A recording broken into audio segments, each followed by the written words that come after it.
నువ్వు బయటకు వచ్చినావు ట్యాక్సీ కట్టు, లోపలికి వచ్చావు ట్యాక్సీ కట్టు. ఇంకా అంత దరిద్రం రాలేదు కదా, అవి అనుభవించవచ్చు. మధ్యాహ్నపు నిద్ర, మధ్యాహ్నం హాయిగా రిటైర్ అయిపోయిన తర్వాత సుఖం ఏంటంటే శుభ్రంగా 1 గంటకు పక్కేసి 3 వరకు లేవక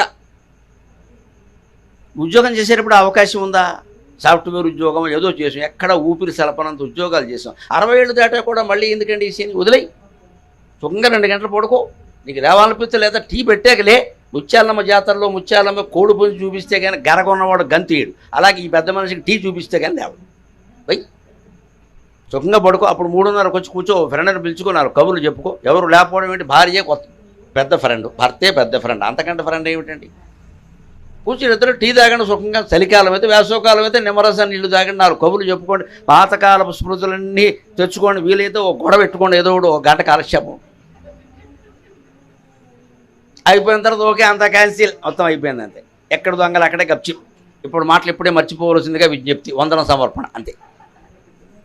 ఎందుకంటే ఎందుకు పెట్టుకున్నామంటే గొడవ అంతే, సరదా కావాలి కదా. ఏం లేకపోతే ఎలా గొడవ పెట్టుకుంటాం? జగడమాడైనా జాగారం చేయమన్నారు శివరాత్రి నాడు నిద్ర వస్తుంటే వెళ్ళంతా గొడవ పెట్టుకుని జాగారం చేయాలి. 12 దాటాకి మొత్తం సంధి రాయిబారం అంతే. మరి నిద్ర వస్తుంటే ఏం చేస్తాం?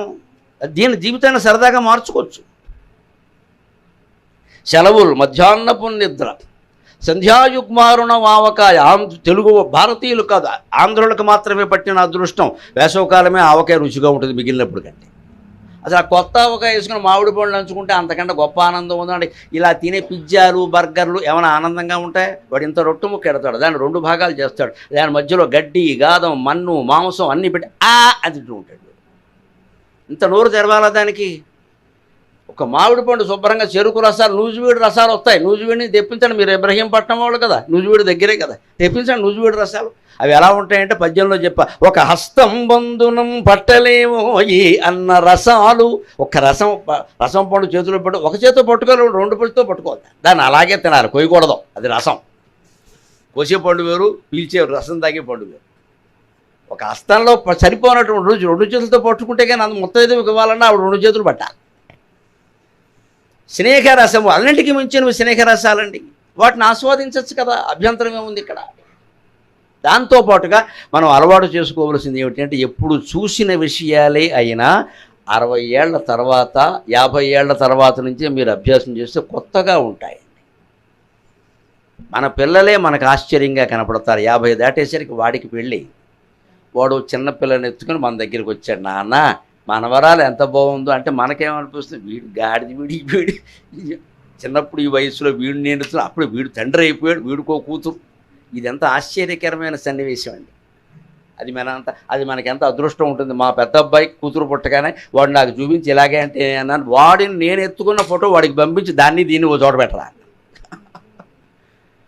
వాడు పుట్టినప్పుడు నేను ఒళ్ళో కూర్చోబెట్టుకున్న ఫోటో ఉంది, నాకు జాగ్రత్త చేయడం వల్ల అది ఇచ్చా. ఇప్పుడు వాడి ఇంట్లో వాడు విశాఖపట్నంలో వాడు ఈ ఫోటో పెట్టి వాళ్ళ అమ్మాయిని వాడు ఎత్తుకున్న ఫోటో పెట్టి 2 ఫోటో పెడితే చూసిన వాళ్ళు అంటారు, మీ నాన్నగారికి నీకు తేడా కనపట్లేదే, ఆ పిల్లలు కూడా తేడా కనపట్లే. ఇదంత విచిత్రం ఇది జీవితంలో. దీన్నే కావ్యాల్లో ఎంత అందంగా చెబుతారంటే, నువ్వు చూసినవే అయినా కొత్తగా కనపడతాయ్యా జీవితంలో, ఎందుకు విసుక్కుంటున్నావు? దృష్టపూర్వ అపిహ్యర్థాక కావ్యే రసపరిగ్రహాత్, దృష్టపూర్వ అపిహ్యర్థాక కావ్యే రసపరిగ్రహాత్, సర్వే నవయివా భాంతి, సర్వే నవయివా భాంతి, మధుమాసైవ ద్రుమాగా, మధుమాసైవ ద్రుమాగా. దృష్టపూర్వాపిహ్యర్థాక, నువ్వు అనుభవించిన సుఖాలే కావచ్చు, పొందినవే కావచ్చు. నీ కొడుకునో నీ కూతురునో నువ్వు ఎత్తుకున్నప్పుడు నువ్వు ఆనందించి ఉండొచ్చు తల్లిగా తండ్రిగా. కానీ మనవరాలని మన కూతురు ఎత్తుకుని మన దగ్గర కూర్చుంటే, నేను తల్లిని, ఈవిడ నా కూతురు, దానికో కూతురు ఉంది, ఇదే పిట్ట కదా, దానికో చిన్న పిట్ట, ఎంత ఆశ్చర్యంగా ఉంది ఇది.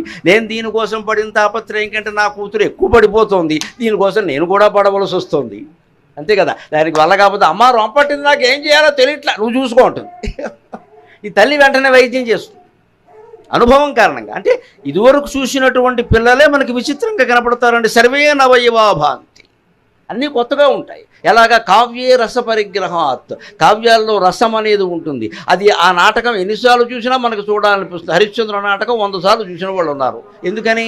అదే రసం కదా, అదే కరుణ కదా. హరిశ్చంద్రుడు రాజు అని తెలుసు, ఆయన అన్నీ కోల్పోతాడని తెలుసు, అడవికి పోతాడని తెలుసు, అక్కడ మాయలు జరుగుతాయని తెలుసు. లోకితాసుడు చంద్రమతి దాసీలు అయిపోతారని తెలుసు, ఈయన కాటికాపర అవుతాడని తెలుసు, భార్యనే నరికేయాల్సిన అవసరం వస్తుందని తెలుసు. ఈ నాటకం 100 సార్లు ఎలా చూస్తారంటే పైగా దుఃఖం ఇది, సుఖం కాదు. ఏ రాధాకృష్ణ అయితే పోనీ సరదా దృశ్యాలు ఉంటే చూద్దాం అనుకోవచ్చు, హరిశ్చంద్రుల్లో ఏముంటాయి వాళ్ళకాడ తప్ప. కానీ మరి అదే హరిశ్చంద్రుడు శ్మశానమా ఓ సురాపాత్రమా నీ అత్యంతము పూజ్యురాలు అని అంటుంటే అని ఎలా వేసాం మనం. పైగా 100 రూపాయల నోటు వేదిక మీద మళ్ళీ వాడో అన్నాం. వాడు ఏడుస్తుంటే నీకు ఆనందంగా ఉందా? డబ్బులు ఇచ్చి పాడమంటున్నావు. లోకితాసుడు పోయి చంద్రమతి ఏడుస్తూ ఉంటే బ్రహ్మాండంగా పాడేవని మా దగ్గర రాజేశ్వరుడు ఒక నటీమని ఉండేది, అప్పట్లో బాగా వేసేది. ఆవిడకి 2 రూపాయలు ఇచ్చి పాడమండం చూసాను. నాకు అప్పుడు చిన్నతనంలో తెలియక ఆవిడ కొడుకు పోయి ఏడుస్తుంటే వీడికి ఆనందంగా ఉంది, 2 రూపాయలు ఇచ్చాడు అనుకున్నాను. ఆవిడ 2 రూపాయలు తీసుకుని చక్కగా దోపేసి మళ్ళీ పాడేస్తుంది ఆవిడ. అప్పుడు నాకు అనుమానం వచ్చింది, ఈ కొడుకు పోయిన దుఃఖం ఉందా లేదా. అది నాటకం. ఎంత ఆశ్చర్యం అండి. నాటకం అర్థమైతే జీవితం అర్థం అవుతుంది. అందుకే ఈ జగత్తుని జగన్నాటకం అంటారు, కృష్ణ పరమాత్మని జగన్నాటక సూత్రధారి అంటారు. ఇది నాటకం అని అర్థమైతే జీవితం చాలా బాగుంటుంది. మనం దీన్ని రియల్ లైఫ్ అనుకుంటున్నాం, ఇది రియల్ లైఫ్, ఇది రియల్ కాదు. ఇదో పెద్ద మిథ్య, ఇదో నాటకం. ఇందులో అనేక రసాలు నడుస్తాయి. అయితే చంద్రమతి పాత్ర వేసినప్పటికీ తెలుసు తన కొడుకు పోలేదని. కింద పడుకుని మేము ఇచ్చిన అట్టిపళ్ళు తినేవాడు. లోకితాసులు ఇలా అడ్డంగా పడుకుంటాడు బల్ల మీద. మేము హార్మనీ పెట్టి నుంచి 2 అట్టిపళ్ళు ఇచ్చాడు. ఆ వేసింది మావాడే, మా ఫ్రెండే. లోకితాసుల కోసం ఏమన్నా పట్టుకొస్తారేట ఇక్కడ, మళ్ళీ 400 ఇవ్వాలి వాడికి. ఎవడో మా ఫ్రెండ్ని ఒకటి అక్కడ పోయాడు, వీడేమో అరే అట్టిపళ్ళు పట్టరానివాడు. వాడు ఏదో అరగంట పడుకోవాలి, వీడు పద్యాలు అయ్యేవారు. వాడు కాలక్షేపం ఏది, మేము అందుకని కింద నుంచి అట్టిపళ్ళు అందించేవాళ్ళం. మిఠాయి ఉండలో వేరుశనగ పప్పులు, వాడు ఇవన్నీ తినేవాడు. మాకెలా ఉండేది, వాడు చచ్చిపోలేదు, వేరుశనగ పప్పు తింటున్నాడు. ఈవిడేమో పోకుండానే పోయాడని అడుగుతోంది. వీడెవడో బుద్ధి లేకుండా 2 రూపాయలు ఇచ్చి మళ్ళీ ఆడమంటున్నాడు. ఎంత విచిత్రం అండి. నాటకం అర్థమైతే, సినిమా అర్థమైతే జీవితం అర్థం. అక్కడ ఏది నిజంగా జరగలేదని మనకు తెలుసు. సినిమాలో అందరూ నటులు నటిస్తున్నారని తెలుసు. వాళ్ళు తర్వాత అన్నీ మళ్ళీ మామూలుగానే ఉంటారని తెలుసు. కానీ వాళ్ళు దుఃఖపడ్డారని మనం దుఃఖపడ్డాం. రుమాళ్ళు తడిపేసుకోవడం. వాళ్ళ కోపం వస్తే మనం కోపం వచ్చేయడం, వాళ్ళు ఎగిరితే మనం ఎగరడం. ఎంత విచిత్రం ఇది. ఇదే జీవితం కూడా. జీవితం కూడా ఒక నాటకం. నాటకంగా నువ్వు భావిస్తే ఆనందంగా ఉంటుంది. దీన్ని నిజం అనుకునేసరికి బీపీ వచ్చేసింది. ఇక్కడ నటించే నటుడికి బీపీ రాలేదండి. కిందకి దిగాక డబ్బులు ఇవ్వకపోతే బీపీ వచ్చింది వాడికి. నటించే నటుడు పద్యాలు పాడుతున్న హరిశ్చంద్ర పద్యాలు ముఖ్యంగా చూడండి. హరిశ్చంద్రుడు వేదిక మీదకి వస్తాడు, మా యామి జగం అని పాడాలి కదా. 6 మనిషిని ఏమంటాడు, 6:30 అంటాడు. ఎందుకంటే వీడు 3:30 వేసాడు. వీడు 3:30 వేసే వచ్చాడు, లేత పాడలేడు. అందుకని 6:30 వాడు సొమ్మె 7:30 వేస్తాడు, పెద్దగా పాడతాడు. అంత గొంతెత్తి పాడినా వాడి గుండెపోటు రాదండి. దిగా కిరాయి ఎక్కడితే మాత్రం వస్తుంది. గుండెపోటు వాడికి వస్తుంది, రోకటపోటు వీడికి వస్తుంది. ఇది జీవితం. ఆ నాటకంగానే దీన్ని ఎందుకు భావించలేకపోతున్నావు? ఇది నాది అనుకోబట్టి ఇక్కడ ఏదో వచ్చింది. మొత్తం సమస్యలన్నింటికి అదే కారణం. నాది అనడమే సమస్య, అందరిది అంటే పరిష్కారం అండి లెక్క. నాది సమస్య, అందరిది అనేది పరిష్కారం.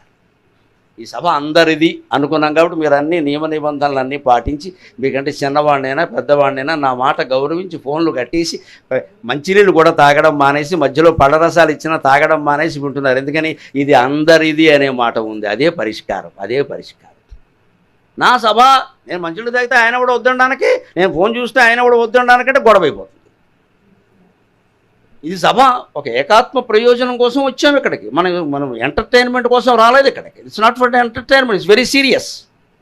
ఇది గంభీరమైన విషయం నేను మాట్లాడేది, సరదా కాదు. ఇందులో జోకులు ఉంటే ఉండొచ్చు, నవ్వితే నవ్వచ్చు. This is very serious. ఇది అమల్లో పెడితేనే ఆనందంగా ఉంటారు, లేకపోతే మట్టి కొట్టుకుపోవడమే ఎక్కడలాగా.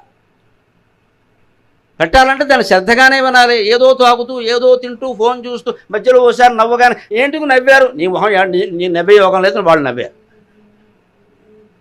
ఎందుకు నవ్వారు అడుగుతున్నామంటే నువ్వు వెళ్ళలేదన్నమాట. కోల్పోవడానికి వీల్లేదు. మీతో పాటు నేను ఫోన్ చూడడం మొదలెట్టే అనుకోండి, మొత్తం సభ గోవిందా. నేను చూడకూడదు ఏంటి ఇక్కడ.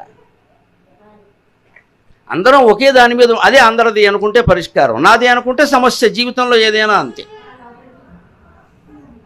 అది అందరికి సంబంధించిన బాధ్యత అంటే మనం ఇంకా తేలిగ్గానే తీసుకుంటూ చేయవలసింది ఏదో చేస్తాం. నాది అనుకోని వెరి తాపత్రయం పడతాం, విఫలం అవుతాం, దెబ్బతింటాం. చూసుకునేవాడు చూసుకుంటాడు. అందుకని కావ్యే రస పరిగ్రహాత్. నాటకంలో ఎలాగైతే దుఃఖాన్ని సైతం, శృంగారాన్ని సైతం, మరోదాన్ని, వీరాన్ని, అద్భుతాన్ని, బీభత్సాన్ని, భయానకాన్ని కూడా మనం రసంగా స్వీకరించామో, జీవితంలో కూడా పరిణామాలని రసంగా స్వీకరించగలగాలి. అప్పుడే అది బాగుంటుంది ఖచ్చితంగా. ముఖ్యంగా ఈ వయస్సు దాటాక 50 దాటాక 60 చేరుతూ ఉంటే 60 కూడా దాటాక వచ్చే పెద్ద సమస్య ఏమిటో తెలుసా? రిటైర్ అయిపోయాం, ఏం చేయాలో తోచట్లేదు. ఇది పెద్ద సమస్య. ఇంతకాలం ఏం తోచింది?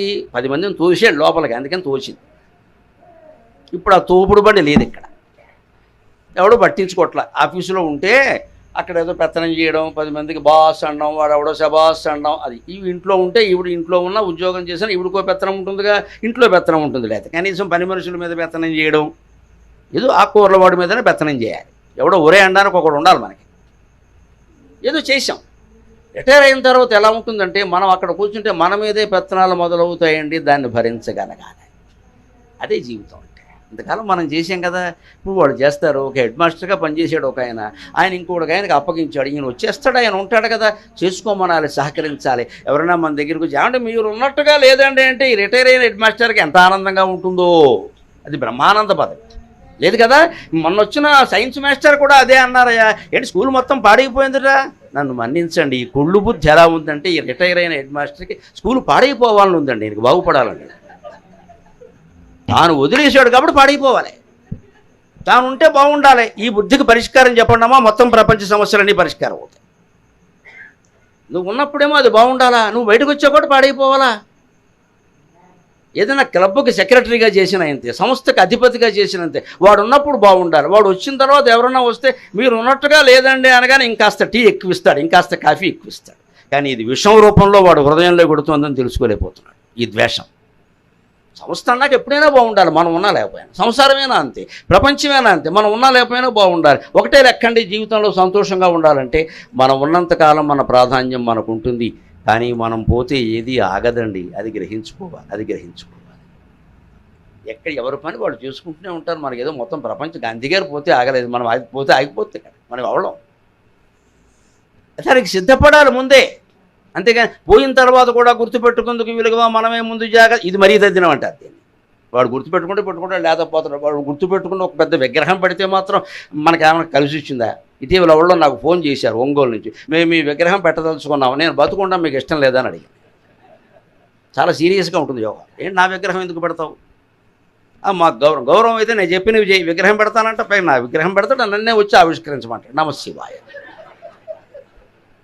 అప్పుడు నేను ఇంకో నాకంటే తెలివిగా మాట్లాడింది మా శారద. విగ్రహం పెడతారంటే తర్వాత పెట్టాలని ఎట్టేస్తా, ఎవరు చూశారు మా ఆయన మీద. నిజం చెప్పావు వెళ్ళాలా అనుకున్నా. మనకు తోచిన ఆలోచనలు ఆడాళ్ళకి దోస్తాయి. వాడు మొహమ్మద్ చెప్పేసి, మీరు విగ్రహం పెడతారండి తర్వాత పెట్టాలని ఎట్లేస్తాయి, మీరు పట్టించుకుంటారా, ఇది భరించాలా మేమని చెప్పింది. అంతే కదండి అన్ని విగ్రహాలకి జరుగుతున్న మర్యాద. విగ్రహం పెట్టేద్దాం, ఏదో ఇచ్చేద్దాం, కంకణాలు చేయించేద్దాం, నానా గొడవ చేసేద్దాం, చెప్పింది ఆచరిద్దామని ఉండదండి. అది చాలా కష్టం కదా. ఇది చాలా తేలిక. ఆయన దగ్గర మోజు సంపాదించుకోవచ్చు బాగా. మాకు అత్యంత ఆత్మీయులు నా విగ్రహం పెట్టి, నాకు ఉపయోగం ఏంటి దానివల్ల? ఈ విగ్రహాల వల్ల మనకు కలిసి వచ్చిందండి. చెప్పింది ఏమైనా ఆచరిస్తే ఆ పేరు జీవితాంతం ఉంటుందండి, తరాల తరబడి ఉంటుందమ్మా. మీ పిల్లలు, మీ మనవాళ్ళు కూడా చెప్పుకుంటారు, పలానా ఆయన మా నాన్నకి చెప్పారట, మా నాన్న నాకు చెప్పారు, ఈ మాటలని చెప్పుకుంటే అప్పటికి నేను బతుకున్నట్టే కదా. కాళిదాసు ఇవాళ ఎందుకు బతుకున్నాడు, మాగుడు ఈరోజు ఎందుకు బతుకొచ్చాడు ఇక్కడికి? మంచి మాటలు చెప్పబట్టే కదా. ఆ మాటల ఆచరణ ద్వారా ప్రచారం కావాలి, కానీ ఒట్టిన ఆ వ్యక్తికి ఏదో సన్మానాలు సత్కారాలు చేయడం కాదండి. ఈ అజ్ఞానం నుంచి బయటపడాలి. అందుకే ఏం చెయ్యాలో పాలుపోవట్లేదు అంటే అది గొప్ప దశ. ఏమీ చెయ్యకపోవడమే నిజమైన జ్ఞానం.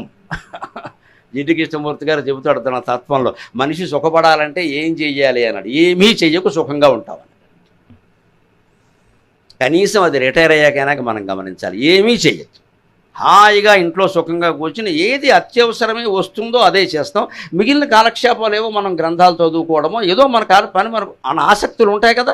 సంగీతం నేర్చుకుందాం అనుకుని నేర్చుకోవాలి, అప్పుడు నేర్చుకో, హాయిగా పాడుకో. అప్పుడు కూడా ఏమిటో 2 పాటలు పాడగానే నాకు ఇంకా కచేరీ అక్కర్లేదమ్మా, 70 ఏళ్ళు వచ్చే కచేరీ సిగ్గు లేకుండా కూర్చో, నీ పాట నువ్వు పాడుకో ఇంట్లో. ఇంకా ఎవడో మెచ్చుకోవాలి, కచేరీ పెట్టాలి, ఎవరో మెచ్చుకోవాలి. కుర్రపిల్లలు అందరూ పాడుతున్నారు, నన్ను పాడనివ్వట్లేదు. ఎందుకు ఈ గోల? లేకపోతే 80 ఏళ్ళు వచ్చినా సరే మాట్లాడాలి. ఏం మాట్లాడతావమ్మా, పళ్ళు లేవు, ఊడిపోయి, ఎందుకు వచ్చిన గొడవ? ఎంతసేపు వ్యక్తం కావాలి. ఈ వ్యక్త ప్రకృతి నుంచి అవ్యక్త ప్రకృతిలోకి మారడమే వార్ధక్యం. అదే మలి వయస్సు, మరొక జీవితం. అవ్యక్తం కనపడం, మాట్లాడడం, ఎవరికి చెప్పం. మన గురించి అనుకోవాల్సిన అవసరమే లేదు ఇక్కడ. అవ్యక్తం కూడా పట్టుకుంటాం. మూల ప్రకృతి అవ్యక్త వ్యక్తావ్యక్త స్వరూపిణి వ్యాపిని వివిధాకార లలితా సహస్రంలో ఉన్నమాట. మూల ప్రకృతికి అవ్యక్త, వ్యక్త అవ్యక్త స్వరూపిణి. అవ్యక్తంగానే ఉంటుంది అమ్మవారు, కానీ ఆవిడే వ్యక్తం అవుతుంది, ఆవిడే అవ్యక్తంగా ఉంటుంది. మనం ఉండలేమా అండి? మనం వ్యక్తమే ఎందుకు కోరుకుంటాం, అవ్యక్తంగా కూడా ఉందాం. మనం ఎవరు పట్టించుకోవట్లేదంటే మనకి ఏ బాధ్యత లేదు, హాయిగా ఉండొచ్చు. అప్పుడు తగ్గించుకోవాల్సిన శంకరాచార్య వేదాంత రెండములో చెప్తారు, వృధాక్రియాన్ వృధాలాపాన్ వృధావాదాన్ మనోరథాన్ త్యక్త్వా ఏకం బ్రహ్మ విజ్ఞేయం ఇది వేదాంత డిండిమక. అనవసర పనులన్నీ మానేయి, వృధాక్రియాన్. ఎప్పటికైనా నెత్తి మీద పెట్టుకున్న పనులన్నీ ఉంటాయే, ఇంకా ఏదో సంపాదించాలి, ఇంకా ఏదో చెయ్యాలి. మా వాడు ఇల్లు సొంత ఇల్లు కట్టుకోలేదు, ఇప్పటికే అర్జెంట్లో వాడు సొంత ఇల్లు నీకు అనవసరం, అది వాడు కట్టుకుంటాడు. నీకు అనవసరం, ఇక వాడిని ఊరికి అంటద్ది. ఇక్కడ నీ ఇల్లు కట్టాలరా, ఈ ఇల్లు సరిపోదరా, ఇంకేదో కట్ట, నా కళ్ళతో చూడాలనుంది మనవరాలి పెళ్ళి, నీకెందుకు ఆ గొడవ, అది ఎప్పటికే చేసుకుందేమో నీకేం తెలుసు. ఇప్పుడు ఎవడో మనకి చెప్పి పెళ్ళిళ్ళు చేసుకుంటాం, వాడు చేసుకున్నాక డాడీ బ్లెస్ మీ అని వస్తున్నారు. వాడు డాడీయే బ్లెస్ మీ అన్నవాడు గ్రాండ్ మా అని బ్లెస్ మీ అనకపోతే ఏమంటాడు? ఎక్కడ ఈ ముసలావిడ ఎవరికి కావాలి?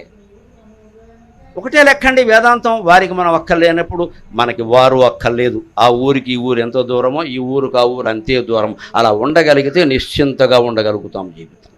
వారు వచ్చి దండం పెడితే ఆశీర్వదిస్తాం, దండం పెట్టకపోతే గొడవ లేదు, చెయ్యి ఆపాల్సిన పని కూడా లేదు, హాయిగా ఆ చెయ్యి భగవంతుడు పాదాల మీద తాపుతాం. ఈ గ్యాంగ్ మీద చాపడం మనకేం పని?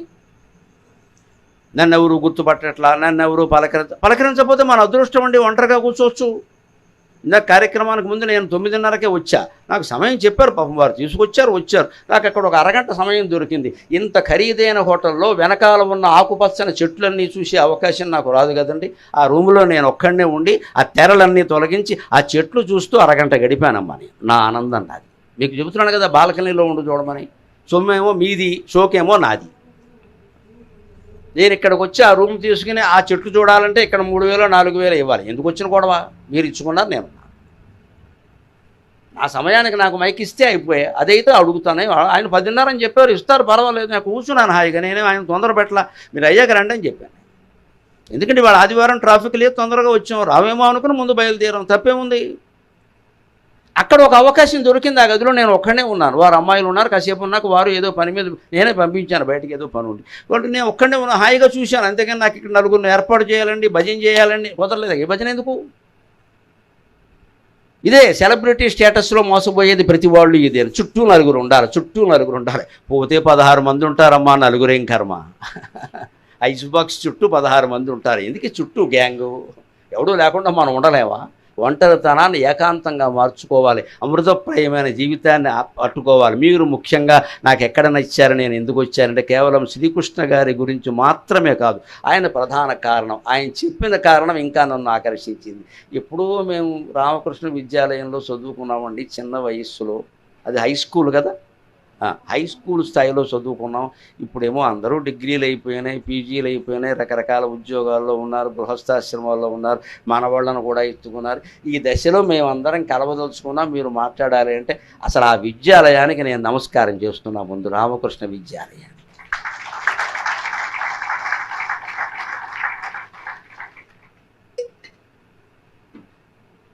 పరమహంస ఆశీస్సులు పుష్కలంగా ఉండబట్టి ఈ వయస్సులో కూడా మీకు సంకల్పం కలిగింది. లేకపోతే ఈవేళ స్నేహితులను రేపు మర్చిపోతున్నాం. ఎవడ గుర్తుపెట్టుకుంటాడండి 40 ఏళ్ల క్రితం వాళ్ళు? ఇంతమంది కబురు చేసి ఆడ మగ తేడా లేకుండా పెద్ద చిన్న అందరినీ పిలిపించడమా? మా పిల్లలు ఉన్నారండి ఇంట్లో, వాళ్ళతో సహా రమ్మన్నమా? ఏమిటిది? అది కదా. అందుకని మీ పాఠశాలకి మీరు ఏం చేయగలరో ఆలోచించండి, నా అభ్యర్థన అది. ఆ రామకృష్ణ విద్యాలయం ఎక్కడ ఉందో, ఇంకా దానికి ఏం సౌకర్యాలు కావాలో అవి మీరు ఆలోచించండి. అంతేకాదు మీ సొంత ఊరికి ఏం చేయాలో ఆలోచించండి. అది ఇప్పుడు ఆలోచించవలసిన విషయం. అది రామకృష్ణ మఠం అనేది కేవలం మఠానికి సంబంధించింది. రామకృష్ణుడు పరమహంస అంటే ప్రపంచం అంతా వ్యాపించిన మహాశక్తిని యోగశాస్త్రంలో పరమహంస అంటారు. సాక్షాత్ భగవంతుడు ఆయన, అనుమానం ఇలా. ఏ మహానుభావులు శివకేశవులుగా ఉన్నారో, ఏ మహానుభావులు రామాంజనేయులుగా అవతరించారో, ఏ మహానుభావులు కృష్ణార్జునులుగా పుట్టారో, ఆ మహానుభావులే రామకృష్ణ వివేకానందులుగా జన్మించారు. సందేహించాల్సిన అవసరం లేదు. శివకేశవులు వాడు సాక్షాత్. అందులో కేశవుడే రామకృష్ణ పరమహంస, శివుడే సాక్షాత్ వివేకానందుడు. ఎందుకంటే ఆయన తల్లి భువనేశ్వరి, ఇది సంతానాన్ని ఇమ్మని శివుడిని అడిగింది. ఆ శివప్రసాదం వల్ల పుట్టినవాడే వివేకానంద. ఈయన అల్లరి భరించలేక చిన్నతనంలో 12 ఏళ్ళప్పుడు ఆవిడ జోకేసింది శివుడి మీద, నేను సంతానం ఇమ్మనంటే శివుడు ఆ భూత ప్రేతాల్లో ఓ దాన్ని తీసుకొచ్చి ఇక్కడ బారేశాడండి. ఈయన అంత అల్లరి చేసేవాడు. అంత అల్లరి చేసేవాడు ఏమయ్యాడు? పరమహంస కంటే గొప్పవాడై ఖ్యాతి తెచ్చుకున్నాడే. ఆయన ఖ్యాతిని నిలబెట్టాడే. కేవలం ఇంటి గూడుకి పరిమితం అయిపోయిన మహావ్యక్తి ఖ్యాతిని నిలబెట్టాడే. అంతకంటే శిష్యుడు ఎవరు ఉంటారండి? మీరందరూ వివేకానందులాగే జీవితాంతం ఆయన ఆశయాలను ప్రచారం చేస్తూ ఆచరణలో పెట్టండి అమ్మా, అంతకంటే కావలసింది ఏం లేదు. అప్పుడు వృద్ధాప్యంలో వచ్చే సమస్యలు ఏవి గుర్తుండవండి. ఒక ప్రధాన సమస్య చెబుతున్నా. 60 దాటగానే ఇంట్లో ఖాళీగా ఉండగానే ఏమొచ్చింది తెలుసా?